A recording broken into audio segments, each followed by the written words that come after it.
Tak semua cana maru dapat agresif atau galak seperti yang kita harapkan. Terkadang, kita juga menemukan cana yang bersifat kalem dan tenang. Secara ilmiah, faktor apa saja yang mempengaruhi agresivitas atau perilaku agonis pada cana maru? Dapatkah kita mentreatment cana penakut menjadi galak bermental preman? Simak ulasannya di video ini hingga selesai. Agresi pada ikan mengacu pada perilaku agonistik atau sikap negatif terhadap individu lainnya. Bahkan, dengan menyerang secara fisik. Emosi atau sifat agresif pada ikan sebetulnya hal yang sangat sederhana dan bisa dijelaskan dalam teori evolusi. Di mana disebutkan, jika sifat agresif atau emosi pada ikan, secara mendasar bertujuan untuk meningkatkan kelangsungan hidup. Semisal faktor sumber daya makanan, atau persaingan reproduksi dari individu tersebut. Perilaku agresif pada ikan juga dapat muncul karena aspek teritorial. Perilaku agresif adalah variasi genetik, di mana sifat galak atau agresif pada ikan merupakan sifat turunan. Singkatnya, ikan memperebutkan hal yang sama seperti yang dilakukan manusia, yaitu karena perut, pasangan, wilayah kekuasaan, dan sebagainya. Untuk lebih jelasnya kita akan mengulas hal di atas satu persatu. Cana maru merupakan ikan teritorial.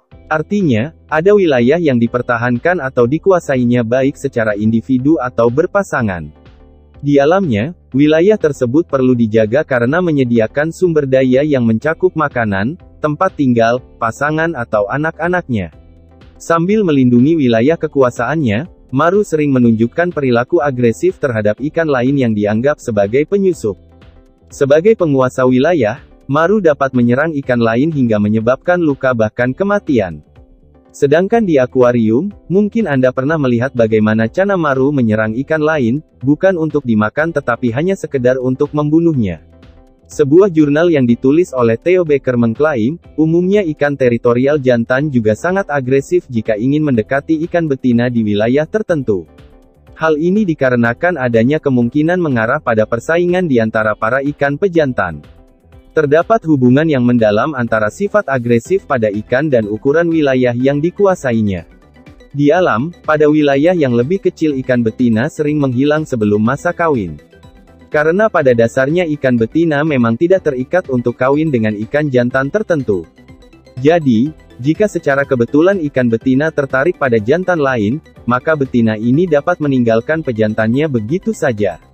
Dalam situasi ini, si ikan jantan yang ditinggal dapat menjadi lebih agresif untuk mencari pasangan lain agar dapat berkembang biak.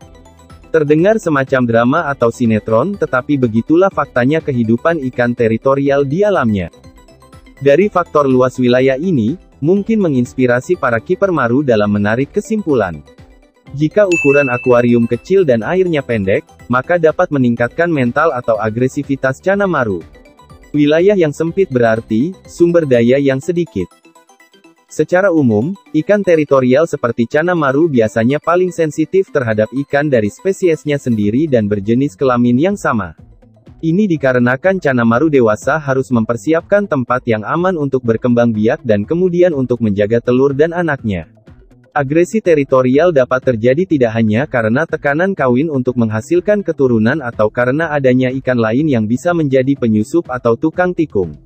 Tetapi juga dari intensitas cahaya. Intensitas cahaya di sini digunakan untuk menggambarkan tingkat di mana cahaya menyebar di atas permukaan area tertentu yang menjadi wilayah kekuasaan ikan. Pada tingkat cahaya yang lebih rendah atau gelap, ikan akan merasa jika risiko kehilangan sumber daya seperti makanan dan pasangan dapat menjadi lebih besar. Sehingga menimbulkan perilaku yang lebih agresif.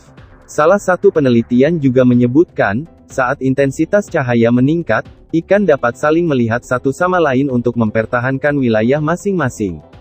Ukuran wilayah kekuasaan pun meningkat selama cahaya terang. Singkatnya, perilaku agresif ikan terhadap ikan lain juga sangat dimanipulasi oleh intensitas cahaya.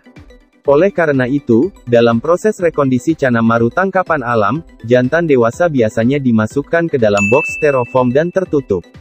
Minimnya cahaya akan menimbulkan naluri alamiah cana maru untuk menjadi lebih agresif dan berani. Ini adalah salah satu cara yang dapat Anda terapkan bila memiliki maru dewasa, namun masih bersifat penakut dan suka bersembunyi meski telah lama berada di dalam akuarium. Tapi tentunya banyak faktor-faktor lain yang mempengaruhi perilaku Cana Maru Anda, semisal parameter air yang tidak sesuai. Treatment lain untuk membentuk mental maru agar lebih agresif dan galak adalah memisahkan ikan ini dalam satu tank khusus. Ikan dalam single tank akan merasa memiliki wilayah pribadi dan memiliki otoritas atas wilayah yang dimilikinya itu, sehingga akan menjaganya dari ikan-ikan lain. Hampir pada semua jenis ikan, baik jantan atau betina dapat menjadi agresif. Untuk perilaku agresif pada ikan betina, disebutkan jika betina dengan ukuran badan yang lebih besar memiliki peluang yang lebih besar untuk kawin dibanding ikan muda yang berukuran lebih kecil. Kemudian betina ini dapat menjadi agresif ketika ada dua betina dominan yang mencoba memilih ikan jantan yang sama untuk kawin. Pastinya betina akan memanfaatkan superioritasnya itu untuk bersaing agar dapat memilih ikan jantan dengan gen yang baik. Namun betina ini akan berhenti agresif jika pesaingnya mengalah. Jadi, betina dominan tidak perlu lagi membuktikan superioritasnya. Lantas bagaimana dengan ikan jantan? Sebaliknya, ikan jantan akan terus menunjukkan sifat agresifnya meski kepada ikan yang lebih besar atau dominan. Akibatnya, ikan jantan dominan justru akan menunjukkan perilaku agresifnya lebih besar lagi terhadap jantan lainnya. Ikan juga menggunakan banyak hal untuk menentukan apakah ikan lain adalah musuhnya atau bukan. Mulai dari warna, pola marking pada badan, bahkan bentuk fisiknya.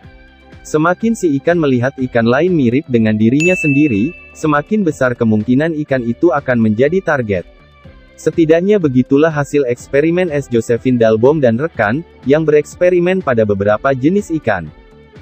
Sifat agresif ikan dapat terjadi karena susunan genetiknya. Sebuah penelitian untuk menguji hubungan antara sifat agresif dan susunan genetik pernah dilakukan oleh CNRS Laboratoire Neurobiology and Development. Disimpulkan jika agresi pada ikan dapat ditingkatkan dengan mempengaruhi hormon pertumbuhan. Peneliti mengontrol penggunaan nutrisi dalam pakannya agar metabolisme tubuh ikan meningkat hingga membutuhkan banyak asupan nutrisi untuk memenuhi kebutuhannya. Alhasil ikan menjadi lebih agresif karena harus memperjuangkan kebutuhan pakannya sehari-hari. Dari pengujian tersebut, dianalisis bahwa hormon pertumbuhan dapat meningkatkan tingkat agresi pada semua kelompok ikan. Hal ini secara tidak langsung menyebabkan ikan menjadi lebih aktif sehingga meningkatkan aktivitas renangnya. Dan tentu saja tingkat serangan fisiknya kepada ikan lain. Singkatnya, hormon pertumbuhan memainkan peran penting dalam mengendalikan sifat agresi pada berbagai jenis ikan. Mungkin kita sering menjumpai di mana Cana Maru muda yang masih dalam proses pertumbuhan cenderung lebih aktif dan agresif.